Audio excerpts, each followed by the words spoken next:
And our panelists today are going to explain to us and show through their experiences why corporate capture is such a problem in the regions and also at international and regional levels. Today, various corporations across the globe run budgets that are bigger than the annual budgets of some of our countries.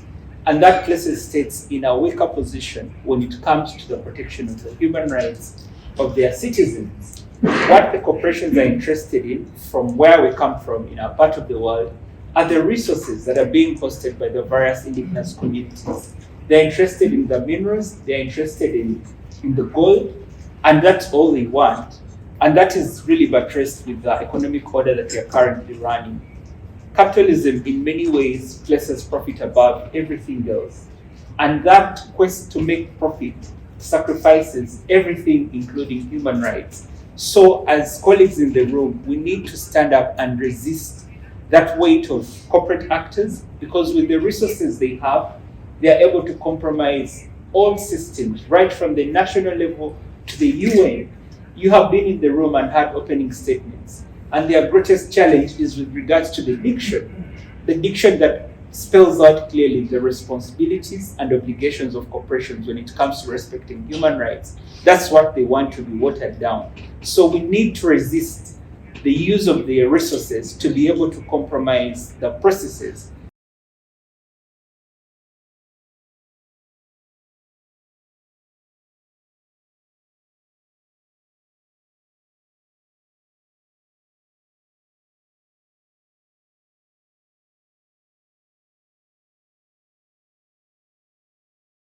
We have an experience of corporate capture from our side of things, and I've seen, the character of corporates. I've seen the character of states in these particular negotiations for the legally binding instrument.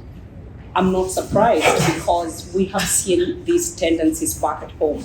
From our experience, and Kenya particularly being a country that was the first in Africa to lead on the development of a national action plan on business and human rights, we're currently leading in particular steps that would be very instrumental towards the operationalization of the national action plan on business and human rights. Particularly, the government is currently leading the process of developing an operational grievance mechanism to basically enable affected workers and communities to be able to access remedy.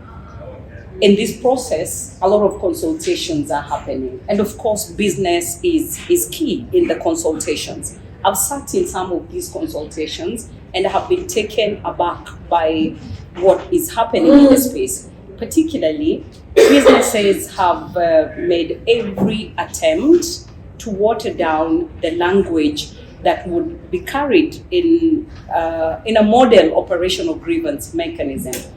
The language of corporate accountability is finding huge amounts of rejection by businesses.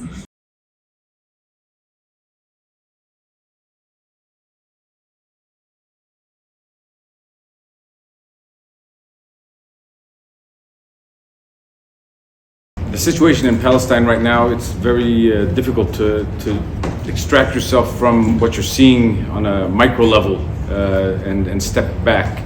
But I think it's now more than ever important to take that opportunity to step back and see what is happening in Palestine within a broader historical context and the connection between what is happening in Palestine and your struggles in different parts of the world. I have here at the bottom of this slide the scramble for the Middle East. When you think about the scramble for Africa, there are images that come to mind, and it is imperial powers that are making decisions on how to take advantage of indigenous lands and carve them up for their own benefit. And these pictures always come to mind when I am looking at the Palestinian issue within a broader historical context. It's always important to keep not only the current colonial occupation of Palestine in mind, but the colonization of Palestine, colonialism as a whole, and imperialism. And I don't throw these words around lightly. It's archival documents that show, one specifically titled The Colonization of Palestine, Means and Methods. And the question that was asked, what medium should be employed to colonize a country on a large scale. Should it be done by philanthropy or treated as a business proposition along strict business lines? You see the map of this region when you overlay it with oil interests. This is over 100 years old in terms of the pipelines that have started from Kirkuk, Haifa to Haifa, from Kirkuk, Iraq to Haifa, Palestine, and have slowly expanded to other parts of the region.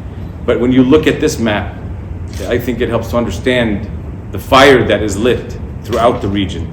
And even though the issue of oil is well over 100 years old, today we have gas. And gas is the new area of interest for imperial powers, and Israel, being an imperial enterprise, is very much interested in converging its interests with those that are interested in that gas resource. If we look at corporate capture within this broader context, I think it makes more sense, unfortunately, what is happening in our context, but it also relates to what many of you have suffered through in your different parts of the world. And that's why it's so important to work on this issue on a global level to address the role of transnational corporations and the impact they are having on indigenous people around the world.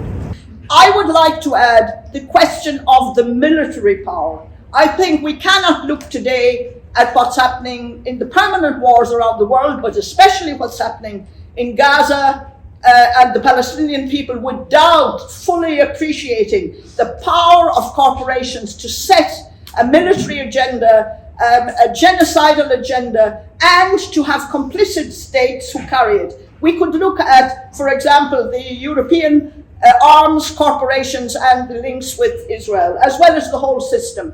And of course, there's the cultural. So I would also like to say that in terms, when we ask ourselves the question, what can we do about it? Well, first of all, we have to really reclaim our power. There's one of the leaflets here that says we're the 99%. But actually, sometimes maybe we don't reiterate that sufficiently. And I would like to say we absolutely need to reiterate it. Why? Because corporations are not simply, sort of guys that dress in top hats and, have nice parties. No, they are highly organized.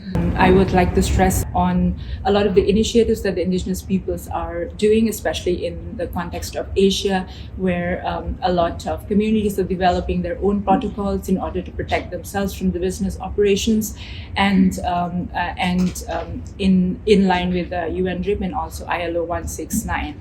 So there's a lot to learn from the indigenous initiatives and resistance and resilience, and this, in fact, the indigenous rights to self-determination can be seen as finding intersectional solidarity and to strengthen struggles against multi-level dispossession and to innovate models of grassroots democracy.